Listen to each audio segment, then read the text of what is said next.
अस्सलाम वालेकुम। तो जी कैसे हैं आप सब लोग? आप लोग देख रहे हैं मेरा YouTube channel nature and me. और अगर आप लोगों ने अभी तक मुझे सब्सक्राइब नहीं किया, मेरे चैनल को सब्सक्राइब नहीं किया, तो प्लीज़ प्लीज़ प्लीज़ जल्दी से सब्सक्राइब कर लें, वीडियो को लाइक और शेयर भी कर दें।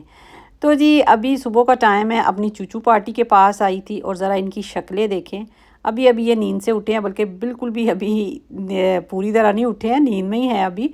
तो मैं इनको लेके जाने लगी थी बाहर गार्डन में, क्योंकि धूप बहुत अच्छे से निकली हुई है, आज भी मौसम बहुत ही माशाल्लाह अच्छा है। तो इन सब को डाला मैंने इनके कंटेनर में और अब आ गई हूँ मैं अपने गार्डन में।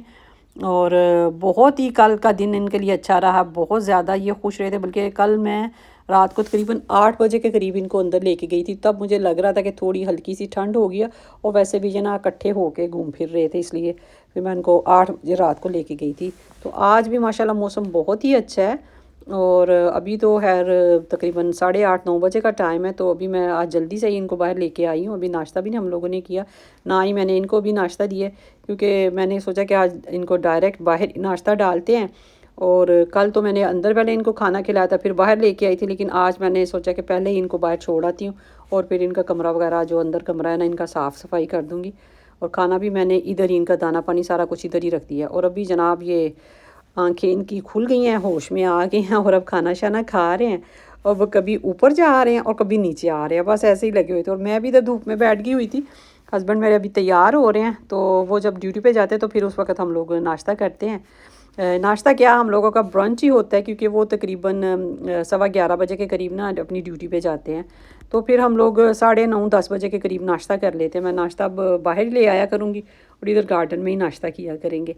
तो जी ये देखिए मेरी चूचू पार्टी कभी ऊपर आ रही है, कभी नीचे जा रही है, बस खूब इंजॉय कर रहे हैं। और इनको देख देख के मैं खुश हो रही हूँ। और जनाब इतने प्यारे ये चूज़े निकल रहे हैं ना, ये मुझे नहीं लगता कि मेरी जो पहली पार्टी थी उनके जैसे होंगे ना। इनके थोड़े डिफरेंट डिफरेंट तरह के कलर्स हैं ना। इनमें से दो चूज़े जो है ना, वो देखने में तो वाइट लगते हैं, लेकिन अब उनका गोल्डन गोल्डन कलर सा आ रहा है ना। एक मुझे लगता है कि चिल्ली के जैसा बनेगा, चिल्ली के जैसा, या फिर मेरा जो सुल्तान था ना मुर्गा, उसके जैसा बनेगा। बाकी जो है ना वो अपनी ही शक्ल और अपना ही कलर लेके आए हैं। और मज़ीद 1-2 हफ्ता लगेगा इनको देखने में कि ये किसके ऊपर गए हैं। तो है जनाब, मौसम आज भी बहुत ही अच्छा है और मैं आ गई हूँ अपने सरसों के खेतों में। और यहाँ पे ना मैंने दरअसल लहसुन लगाया हुआ था। लहसुन तो मेरा काफ़ी ज़्यादा इस साइड पे ख़राब हो गया है। वो जब स्नोफॉल हुई थी उस वजह से ना इतना नहीं चल सका। लेकिन ये सरसों जो है ना खुद ही निकल आई है। मुझे लगता है कि जो मैंने सरसों दूसरी साइड पे लगाई थी उसके सीड्स उड़ के इस कंटेनर में आके गिरे हैं, और इधर से ये खुद ही सरसों के पौधे जो है ना इधर निकल आए हुए हैं। और इतने बड़े माशाल्लाह हो गया, फ्लावरिंग भी इनके ऊपर बहुत खूबसूरत सी हो गई है, बहुत ही प्यारे लगते हैं लगे हुए ना इधर। और लहसुन को अगर देखूँ तो वो तो मुझे लगता है 3-4 पौधे ही लहसुन के मेरे रह गए हैं, लेकिन हैं हेल्दी। आई थिंक मिल ही जाएंगे, 2-3 गंडियाँ इधर से मिल ही जाएंगी मुझे। और बाकी तरफ तो बहुत ही अच्छा जा रहा है मेरा लहसुन ना।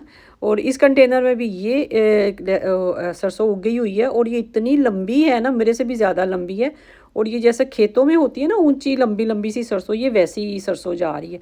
और मैं सोच रही हूँ कि क्या इनको उतार के पका लूँ, जो आगे पीछे वाले गार्डन में लगाया हुआ है उधर वो भी उतार देती हूँ, और ये भी सारी मिला के तो पका लेती हूँ। लेकिन मुझे नहीं लगता कि एक वक्त की भी हंडिया बन जाएगी हम लोगों की ना, इतनी थोड़ी सी है। तो यहाँ फिर मैं सोच रही हूँ कि इनको ना ऐसे ही छोड़ देती हूँ, इनके सीड्स तैयार हो जाएंगे, तो फिर अगली दफ़ा ना अगले साल इन्हीं सीड्स से मैं सरसों सही सही तरीके से उगा सकूँगी ना। तो ये जो है ना, ये मैंने पुआ लाए बोलते हैं हम लोग, अब मुझे नहीं पता इनको आप लोग क्या कहते हैं। ये मैंने हम लोग सलाद में यूज़ करते हैं, पोटैटो सैलड बनाते हैं ना, तो उसके अंदर ये जाते हैं। तो वो मैंने इधर लगा दिए थे, तो अब माशाल्लाह ये भी काफ़ी बड़े हो गए हैं। और इधर भी इस कंटेनर में भी लगाए हुए थे, लहसुन भी लगाया हुआ था जो इधर भी ख़राब हो गया है। और बाकी जड़ी बूटियाँ काफ़ी निकल आई हैं, तो अब मैं इनको भी ना अच्छे तरीके से साफ़ कर दूँगी, ताकि मज़ीद मैं इधर ना लहसुन या प्याज जो है ना वो मैं इधर लगा दूँ। और इधर भी थोड़े थोड़े पौधे हैं जो ठीक रह गए हैं ना, लेकिन काफ़ी ज़्यादा इधर भी मेरा वो स्नोफॉल की वजह से ना, शायद कंटेनर पे लगा हुआ था इसलिए ख़राब हो गए हैं, क्या हुआ है। लेकिन वो जो मेरे पिछले गार्डन में है वो बहुत अच्छे से ग्रोथ उनकी अच्छे तरीके से हो रही है। और हर कंटेनर के अंदर एक एक दो दो सरसों का ना पौधा उगा हुआ है, और ये भी बहुत ही बड़ा है, और इसके ऊपर भी फ्लावरिंग बहुत ज़्यादा आई हुई है। और दिल तो मेरा चाह रहा है कि उतार के पका लूँ इनको, लेकिन मुझे लगता नहीं है कि कोई फ़ायदा होगा। और ये मेरे बैक गार्डन में लगे हुए हैं ना ये सरसों, ये अभी छोटी है। ये मुझे लगता है कि इनका सीड उड़ के उधर गया है और वो इतनी जल्दी बड़ा हो गई है, मुझे अब चक्कर समझ नहीं आ रहा। और ये बेचारे अब भी निकले हैं, आज से 1.5 माह पहले भी मैं इनको देख रही थी तो नहीं निकले हुए थे। तो खैर देखते हैं कब तक ये जवान होते हैं और ज़्यादा। तो ये है जी मेरा बादाम का दरख्त, माशाल्लाह माशाल्लाह माशाल्लाह कहें। ये इसके ऊपर बहुत ज़्यादा माशाल्लाह इस दफ़ा फ्लावरिंग हुई है और मुझे उम्मीद है कि इस दफ़ा ज़रूर फ्रूट लगेगा, इसके ऊपर ज़रूर बादाम लगेंगे। हर साल वैसे फ्लावरिंग होती है लेकिन इतनी ज़्यादा नहीं होती और इतनी टिकी भी नहीं रहती ना, इस दफ़ा टिके हुए हैं ये ना। और मुझे लगता है कि 1 या 2 बादाम फ़कत इस पौधे के ऊपर लगते हैं और जो मैं उतार के खा लेती हूँ। और ये मेरा आलू बुखारे का दरख्त है, इसके ऊपर भी माशाल्लाह बहुत ज़्यादा फ्रूटिंग होती है। ये हमारे पता नहीं सब तरफ ऐसा ही है, एक साल बहुत ज़्यादा फ्रूटिंग होती है और नेक्स्ट ईयर जो होते हैं ना इतनी ज़्यादा नहीं होती ना, थोड़ी होती है। और मुझे लगता है कि इस साल नहीं इतनी ज़्यादा फ्रूटिंग होगी। तो इतनी प्यारी हवा चल रही थी और गर्मी भी मुझे अब बहुत फ़ील हो रही थी और दिल चाह रहा था कि जाके ना मैं वो जो गुड़ वाले सत्तू होते हैं ना वो मैं पीऊँ। और सत्तू में इंशाल्लाह अब बनाऊँगी मैं, जौ के सत्तू हम लोग घर में ही तैयार करते हैं, बाज़ार से तो इधर मिलते नहीं हैं लेकिन घर से हम घर में तैयार करते हैं। तो फिर जनाब आके मैंने रूह अफ़ज़ा अपने लिए बनाया फटाफट से। तो मैंने कहा चलिए रूह अफ़ज़ा बनाते हैं और साथ में तुख मलंगा, चिया सीड्स जिसको कहते हैं। तो ये हमारे चिया सीड्स हैं, मैं इनको तुख मलंगा ही कह देती हूँ, हालाँकि मुझे लगता है कि दोनों में फ़र्क है ना। तो ये भिगो के रख देते हैं हम लोग फ्रिज में, मैं और मेरे हस्बैंड हम लोग बहुत पीते हैं। तो साथ में वो जो क्या है उसको बोलते हैं गूंद कतीरा, हाँ मेरे हाल में यही कहते हैं इसको, गूंद कतीरा ना। तो मैं और मेरे हस्बैंड ही पीते हैं, बच्चों को तो बिल्कुल भी ये चीज़ें पसंद नहीं हैं, हम थोड़े देसी टाइप के हैं। तो अभी इंशाल्लाह सत्तू मैं ज़रूर बनाऊंगी क्योंकि मुझे गर्मियों में वो पीना बहुत ही अच्छा लगता है और हम बहुत ज़्यादा पीती हूँ। मैं भी और मेरे हस्बैंड भी ना बहुत ज़्यादा हम लोग सत्तू पीते हैं। तो आज फिर इसी से गुज़ारा करते हैं, फिर इंशाल्लाह आप लोगों के साथ भी शेयर करूँगी कि मैं कैसे सत्तू बनाती हूँ।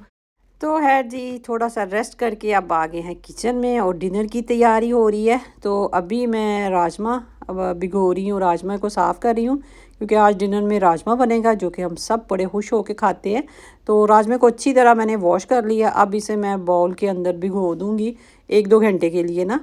तो अगर भिगो के बनाए एक तो मज़े का बनता है प्लस जल्दी भी बन जाता है। तो ये जनाब अब मैंने खिड़की में रख दिया, धूप बहुत अच्छे से आ रही है, इसको कवर करके खिड़की में रख दिया। और साथ ही इसमें जो भी मसाला डालना है, अदरक लहसुन प्याज वगैरह टमाटर और हरी मिर्चें, ये जनाब मैंने काट के रख दिए हैं। लहसुन और अदरक को मैं पीस लूँगी और ऐसे इसको ऐसे ही डाल दूँगी और बाकी चीज़ें मैंने काट के रख दी हैं। और अब 2 घंटे बाद अब मैं आई थी बहुत अच्छे से, अब ये मेरे भीग चुके हैं राजमा। अब जनाब इसको मैं पानी के साथ ही कुकर में डाल दूँगी। तो इसलिए मैं पहले अच्छे तरीके से वॉश कर ली तो जाके, ताकि अगर कोई गर्द वगैरह हो तो वो निकल जाए ना। तो अब ये हो गए हैं बहुत अच्छे से सॉफ्ट, हल्के से हो गए हैं। तो अब तकरीबन आई थिंक ये 15-20 मिनट में ये मेरा राजमा तैयार हो जाएगा। थोड़ा सा पानी मैंने और इसके अंदर ऐड किया और ये जो टमाटर लहसुन अदरक ये जनाब मैंने इसके अंदर डाल दिए है। और मैं सम टाइम इकट्ठा भी बना लेती हूँ, सम टाइम मसाला अलहदा से बना लेती हूँ और राजमा अलहदा से बॉईल कर लेती हूँ। लेकिन ऐसे मुझे लगता है कि ज़्यादा टेस्टी बनता है ना, हर चीज़ का टेस्ट एक दूसरे के अंदर आ जाता है। और अब जी जो बेसिक मसाले होते हैं, नमक मिर्च हल्दी वगैरह वगैरह वगैरह वो सारी कुछ डाला है। और अजवाइन मैं ज़रूर डालती हूँ, अदरक और अजवाइन इसके अंदर मैं बहुत ज़्यादा डालती हूँ ना। तो जनाब फिर अब तकरीबन 20 मिनट बाद आई थी तो बिल्कुल माशाल्लाह बिल्कुल गल गया मेरा राजमा ना बहुत अच्छे से। और अब डोई की मदद से ही मैंने इसको अच्छे से मिक्स कर लिया, प्याज वगैरह हर चीज़ जो है ना मिक्स हो गई इसके अंदर। और राजमा भी देखिए कितना खूबसूरत सा गल गया और इतना मज़े का ये बनता है ना ऐसे। और जनाब अब ऑयल देखें मैं कितना डाल रही हूँ, बहुत कम मैं ऑयल डालती हूँ, अगर मेरा बस चले तो मैं ये भी ना डालती ना लेकिन मेरे हस्बैंड को अच्छा लगता है, वो कहते हैं कि ज़रा ज़्यादा ऑयल डाला करो, लेकिन मैं नहीं पसंद करती। अब जनाब ऑयल डाला है, खुशक मेथी डाली है और साथ में मैंने दही भी इसके अंदर डाला है। दही मैं ज़रूर डालती हूँ, उसके साथ बहुत ही टेस्ट अच्छा आता है। वो ज़रा वीडियो नहीं आई थिंक बन सकी मेरे से ना। अब ये सारी चीज़ें डाल के इनको मैंने तकरीबन 10 मिनट के लिए भूना है अच्छे तरीके से ना। और अब इसके अंदर बॉयल पानी ऐड कर दिया है और अब इसको जनाब मैं दो के ऊपर यानी कि लो हीट के ऊपर रख दूँगी कोई 15-20 मिनट के लिए, ऐसे ही पड़ा रहेगा लो फ्लेम के ऊपर। और फिर और मज़ीद ये इसके अंदर सारे फ्लेवर मिक्स हो जाएंगे। अब जनाब मेरे चावल भी तैयार हो गए, खाना भी तैयार हो गया और हस्बैंड भी मेरे आ गए हैं। और अब हम लोग करने लगे डिनर। तो वो कह रहे थे कि बाहर ही डिनर करते हैं आज, तो बस अपनी और अपने हस्बैंड के लिए प्लेट तैयार कर रही हूँ। और जनाब पहले मज़ेदार किस्म का राजमा और चावल डाला अपनी अपनी प्लेट यानी प्लेट के अंदर। और साथ में प्रोटोकॉल में होता है प्याज टमाटर और नींबू निचोड़ के और साथ में नमक और मिर्च काली मिर्च मैं ऐड करती हूँ ना। और सिंपल सा थोड़ा सा सैलड बना लेते हैं, जो कि मैं और मेरे हस्बैंड ही खाते हैं। तो अब जनाब हम दोनों का खाना आ गया बाहर और अब हम लोग करने लगे हैं अपना डिनर। साथ में ये प्याज और ये इतना मज़ा आता है ना इसके साथ, राजमे के साथ। तो मैं ज़रूर बनाती हूँ फिर ये वाला। नॉर्मली दूसरा सैलड होता है, लेकिन जब ये बनाऊँ ना दाल या राजमा, तो फिर ये वाला सैलड हम लोग खाते हैं।